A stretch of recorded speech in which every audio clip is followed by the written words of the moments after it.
ውድ ቻናላችን ቤተሰቦች በስተመጨረሻም ፍሎሪያን ቪርትዝ የሊቨርፑል ተጫዋች መሆኑ ተረጋግጧል። ሁሉም ነገሮች ተጠናቋል። በሊቨርፑልና በሌቨርኩሰን መካከልም ስምምነት ላይ ተደርሷል ተብሏል። ዛሬ በወጡት መረጃዎች መሰረት ይህን የምንመለከት ይሆናል። በሚቀጥሉት ጥቂት ደቂቃዎች ውስጥ አብራችሁኝ እንድትቆዩ በአክብሮት ጋብዛለሁ። እናንተስ በዚህ ዙሪያ የተሰማችሁን ስሜት እንዳለ ኮሜንት ሴክሽን ላይ በመጻፍ አሳውቁኝ። እንደዚሁም በቀጣይ ዓመትስ የመሀል ሜዳው ጥምረት ምን ይመስላል የሚለውን ግምታችሁ እንዳለ ኮሜንት ሴክሽን ላይ በመጻፍ አሳውቁኝ። ሰብስክራይብ፣ ላይክ፣ ሼርም እያደረጋችሁ የቻናሉ ቤተሰብ እንድትሆኑ በአክብሮት እጠይቃለሁ። አሁን በቀጥታ ወደ ፍሎሪያን ቪርትዝ የተመለከተውን ጉዳይ እንገባለን። ዛሬ እንግዲህ ስካይ ስፖርትን ጨምሮ ዘ አትሌቲክስ፣ ቢውልድ እንደዚሁም የተለያዩ ጋዜጠኞችም እና ዴቪድ ኦርንስቲን፣ ጄምስ ፒርስ እንዳለ በዚህ ዙሪያ ጽፏል። በጻፉትም መሰረት እንግዲህ ሊቨርፑሎች ከባየር ሊቨርኩሰን ጋር ስምምነት ላይ ደርሰዋል ብሏል። ባለፈው ማክሰኞ ምሽት ላይ እንግዲህ ፋብሪዚዮ ሮማኖ ሊቨርፑሎች ከባየር ሊቨርኩሰኖች ጋር ስምምነት ላይ መድረሳቸውን ተናግሮ ነበር። እንደዚሁም ዛሬ በሰራውላችሁ ፕሮግራምም ፋብሪዚዮ ሮማኖ የሰጠውን አስተያየት ነግሬያችሁ ነበረ። ከማክሰኞ ጀምሮ የሊቨርፑል ተጫዋች ነው ብለን መቁጠር እንችላለን ብሎ ነበርና ከዛ በኋላ እንግዲህ የወጡት መረጃዎች ናቸው እነዚህ። ስካይ ስፖርትን በዚህ ዙሪያ እንግዲህ በሰፊው ሲዘግብ ተመልክተናል። ቶክ ስፖርቱን በዚህ ዙሪያ እንግዲህ በጣም ብዙ መረጃዎችን ሲያወጣ ተመልክተናል። እናም ሁሉንም መረጃዎች እንግዲህ ከተመለከተን በሊቨርፑልና በባየር ሊቨርኩሰን መካከል የተደረገውን ስምምነት እንግዲህ በደንብ መመልከት እንችላለን። ስካይ ስፖርት፣ ቶክ ስፖርት እንዳለ በዘገቡት መሰረት እንግዲህ ሊቨርፑሎች ለባየር ሊቨርኩሰን 100 ሚሊዮን ፓውንድ በእርግጠኝነት የሚሰጡ ይሆናል። ከዛ በኋላ ተጨማሪ 16 ሚሊዮን ፓውንድ ግን አዶንስ ነው የሚሆነው። ያ አዶንስ ደግሞ ሜጀር የሚባሉ ዋንጫዎችን ሊቨርፑል የሚያሳካ ከሆነ ብቻ ነው አክቲቬት የሚደረገው ተብሏል።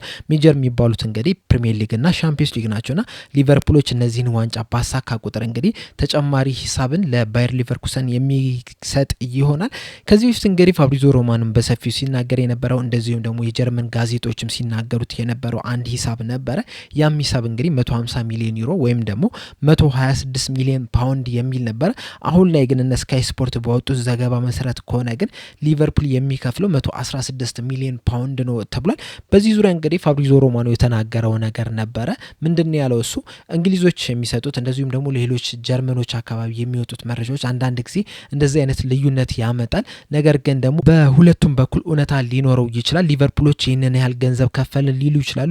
እንደዚሁም ደግሞ ባየር ሊቨርኩሰኖች በዚህን ያህል ዋጋ ነው የሸጥ ነው ብለው መረጃ ሊያወጡ ይችላሉና እኔ ባለኝ መረጃ መሰረት ከሆነ ሊቨርፑሎች እስከ 150 ሚሊዮን ዩሮ ድረስ ይከፍላሉ የሚባል ነው ብሏልና የትኛው ጋር ነው እውነት ያለው የሚለው ነገር በቀጣይ የምንመለከተው ነገር ይሆናል። ነገር ግን ደግሞ ዛሬ በሰፊው በወጡት መረጃ መሰረት እንግዲህ ሊቨርፑሎች አዶንሱን ጨምሮ 116 ሚሊዮን ፓውንድ የሚከፍሉ ይሆናል። ይህም እንግዲህ በፕሪሚየር ሊጉ ታሪክ ሪከርድ ይሆናል። ከዚህ በፊት እንግዲህ ሪከርዱ የተመዘገበው ቼልሲ 2023 ላይ ሞይሴስ ካይሴዶን ከብራይተን ያስፈረመበት ሂሳብ ነበረ። ያኔ እንግዲህ 115 ሚሊዮን ፓውንድን መክፈል ችሏል። እስካሁን ድረስ እንግዲህ ሪከርዱ ያ ነበር። ነገር ግን ደግሞ የፍሎሪያን ቪርትዝ በተለይ ደግሞ እነዚህ አዶንሶ አክቲቬት የሚሆን ከሆነ የፕሪሚየር ሊጉ ሪካርድ ሆኖ መመዝገብ ይችላል። በተጨማሪም እንግዲህ ቢውልድ ይዞት የወጣው ዘገባ አለ። በቢውልድ ዘገባ መሰረት እንግዲህ ይህ ተጫዋች በሊቨርፑል ቤት 355,000 ፓውንድ ይከፈለዋል በሳምንት ነው እያለን የሚገኘው። ይህም ማለት እንግዲህ በሊቨርፑል ቤት ውስጥ ሶስተኛው ውዱ ተከፋይ ነው የሚሆነው። እንደሚታወቀው እንግዲህ ሞሐመድ ሳላና ቨርጂል ቫን ዳይክ በቅርቡ ኮንትራታቸውን ማራዘማቸው አይዘነጋም። በዛ ባራዘሙበት ሰዓት እንግዲህ ሞሐመድ ሳላ ደሞዙ ወደ 480,000 ፓውንድ ከፍ ብሎለታል። እንደዚሁም ደግሞ ቨርጂል ቫን ዳይክ በሳምንት 385,000 ፓውንድ የሚከፈሉ ይላል። ከነሱ በመቀጠል ግን ጉዱ ተከፋይ የሚሆነው ፍሎሪያን ቪርትዝ ነው በ355,000 ፓውንድ። ይህ ነገር እንግዲህ በቡድኑ ላይ ምን ያህል ተጽዕኖ ይፈጥራል የሚለው ነገር የምንመለከተው ይሆናል። ቢውልድ ግን ሳምንታዊ ደሞዙን ብቻ አይደለም ይዙት ይወጣል፣ ለ5 ዓመት መፈራረማቸውንም እንግዲህ ይፋ አድርጓል። ስለዚህ ሊቨርፑሎች ለሚቀጥሉት 5 ዓመታት የፍሎሪያን ቪርትዝን ግልጋሎት የሚያገኙ ይሆናል፣ ምናልባት በዛ መሀል ካልተሸጠ በስተቀር። በተጨማሪም እንግዲህ በዚህ ተጫዋች ዙሪያ ሌላኛው የወጣው ዘገባ ምንድን ነው? ከማንቸስተር ሲቲ ጋር የተያያዘ ጉዳይ ነው። እንደሚታወቀው እንግዲህ ይህንን ተጫዋች ለማስፈረም ሪያል ማድሪዶች፣ ማንቸስተር ሲቲዎች እንደዚሁም ደግሞ ባየር ሙኒኮች ፍላጎት ነበራቸው። የባየር ሙኒክን እንግዲህ ያልመረጠበት ምክንያት ምንድን ነው? ከአሰልጣኙ ጋር ተገናኝተው ባደረገው ቆይታ እንግዲህ ያን ያህል ስላልተማረከ፣ በተጨማሪም ደግሞ በባየር ሙኒክ ቤት ሌላ 10 ቁጥር ተጫዋች አለ ጀማል ሙሲያላ እና እሱ የሚፈልገው ደግሞ ፍሎሪያን ቪርትዝ የሚፈልገው ደግሞ ለቀጣይ ዓመታት የቡድኑ ወሳኝ ተጫዋች ተጫዋች መሆንን ነው የሚፈልገውና ያንን ነገር ደግሞ በባየር ሙኒክ የሚያገኝ አልመሰለውም። ለዛም እንግዲህ ትቶታል። በተጨማሪም እንግዲህ ከአሰልጣኙ ጋር ያደረገው ቆይታ እንግዲህ ያን ያህል አልተማረከም ነው የተባለው።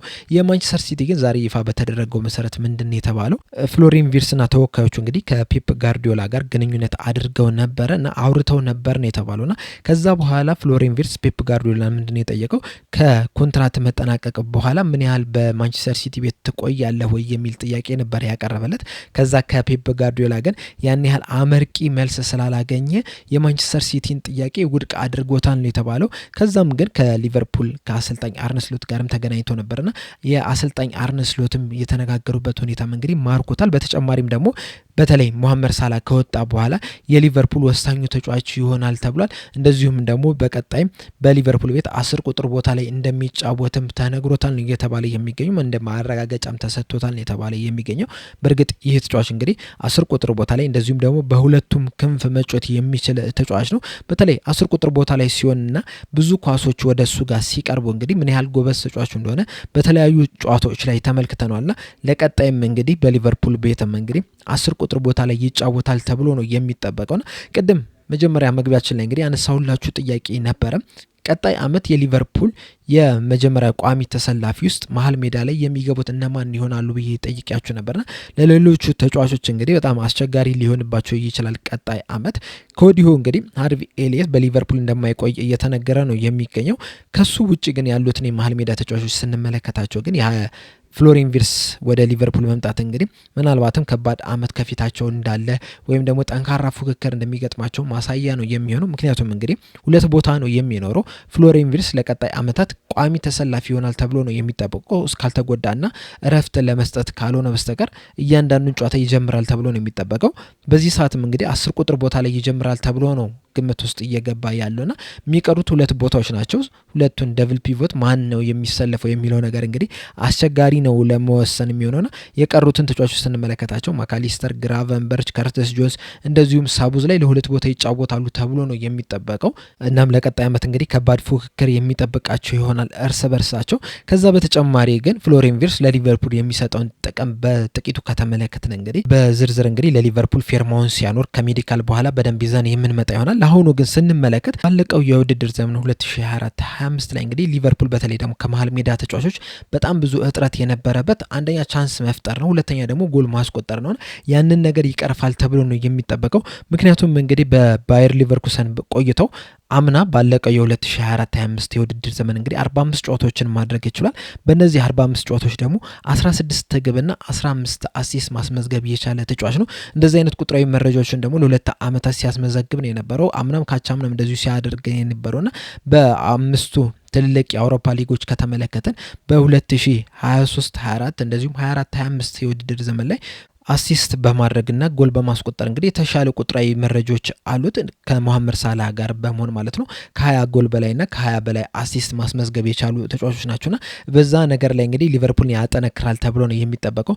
በጣም ጊፍትድ የሚባል ተጫዋች ነው። ቴክኒካሊ በጣም ጎበዝ የሚባል ተጫዋች ነው። ምናልባትም እንግዲህ ኮቲኑ ከወጣ በኋላ 10 ቁጥር ቦታ ላይ መጮት የሚችል ትክክለኛው ተጫዋች ወደ ሊቨርፑል የመጣ ይመስለኛልና ብዙ ነገር ከሱ እንጠብቃለን ብዬ አስባለሁ። በተጨማሪም ደግሞ ደፋር የሚባል ተጫዋች ነውና ይሄ ደፋርነቱ እንግዲህ ምናልባትም የ100 ሚሊዮን ፓውንድ የተለጠፈበት ሂሳብ እንግዲህ ያን ያህል ላይ ከብደው ይችላል ተብሎ ነው የሚጠበቀው። ከዚህ በፊት እንግዲህ የተለያዩ ተጫዋቾችን ተመልክተናል። በተለይ ደግሞ በውድ ዋጋ ሲመጡ እንግዲህ ያ ውድነታቸው በደንብ እንደፈለጉት እንዳይጫወቱ ሲያደርጋቸው ተመልክተናል። ነገር ግን ይህ ተጫዋች እንግዲህ ውድነቱ ያን ያህል የሚያስጨንቀው አይመስልም ነው እየተባለ የሚገኘው። በጣም ጠንካራ ተጫዋች ነው። ፊዚካሊም ራሱ በጣም ጠንካራ የሚባል ነው። የፊዚካል ግፊያዎችን መጋፈጥ ይወዳል ነው እየተባለ የሚገኘው። ሊቨርፑሎች የዚህ የክረምት የዝውውር መስኮት ላይ ምርጡን ተጫዋች ያገኙ ክለብ መሆን ችለዋል። ነገር ግን እዚህ ላይ ያበቃሉ ተብሎ ደግሞ አይጠበቅም። የዝውውር መስኮቱ ገና አልተጀመረም ነው እየተባለ የሚገኘው። በቀጣይ እንግዲህ ሚሎስ ኬርኬዝን ለማስፈረም ጥረት ያደርጋሉ። ከዛ በኋላም እንግዲህ ሉዊስ ስቲል እንደዘገበው ከሆነ የተለያዩ ቦታዎችን ለማጠናከር ገበያ ይወጣሉ ነው እየተባለ የሚገኘው። እስካሁን ባለው ግን የሊቨርፑል አጀማመር በጣም የሚያስደንቅ ነው። እንደሚታወቀው ጆርጂ ማርዳሽቪሊ ወደ ሊቨርፑል ይመጣል። እንደዚሁም ደግሞ ፍሪምፖንግን ማስፈረማቸው አይዘነጋም። ከዛ በተጨማሪም ደግሞ ሃንጋሪያዊን በረኛ ፒቺን ማስፈረማቸው ማስፈረማቸው አይዘነጋም። በተጨማሪም ቀን ላይ በሰራሁላችሁ ፕሮግራም እንግዲህ ሊቨርፑሎች የሴኔጋላዊውን ተስፈኛ ተጫዋችን ለማስፈረም ተቃርቧልና በጣም ድንቅ የሚባልን ስራ እየተሰራ ነው የሚገኘው። ለዚህም እንግዲህ ሪቻርዲዮ ትልቅ አድናቆትና ሙገሳ ይገባል። ከዚህ በኋላም እንግዲህ ለሊቨርፑል ጠንካራ ተጫዋቾችን ያመጣል ተብሎ ነው የሚጠበቀው። በቀጣይ ሌሎች የሚመጡትን ተጫዋቾች ደግሞ አብረን የምንመለከት ይሆናል። ለዛሬ እዚህ ላይ ያበቃው። በዚህ ተጫዋች ዙሪያ እንግዲህ ያላችሁን አስተያየት እንዳለ ኮሜንት ሴክሽን ላይ በመጻፍ አሳውቁኝ። በቀጣይ በሌላ እስከምንገናኝ ድረስ እንደዚሁም ደግሞ በፍሎሪያን ቪርትዝ ቅድም እንዳልኳችሁ ፊርማውን ባኖር ሰዓት ደግሞ በሰፊው ይዘን የምንመጣው ነገር ይኖራል። ለአሁን ግን እዚህ ላይ ያበቃው። ሰብስክራይብ፣ ላይክ፣ ሼር ማድረግ እንዳትረሱ። በቀጣይ በሌላ እስከምንገናኝ ድረስ ቻው።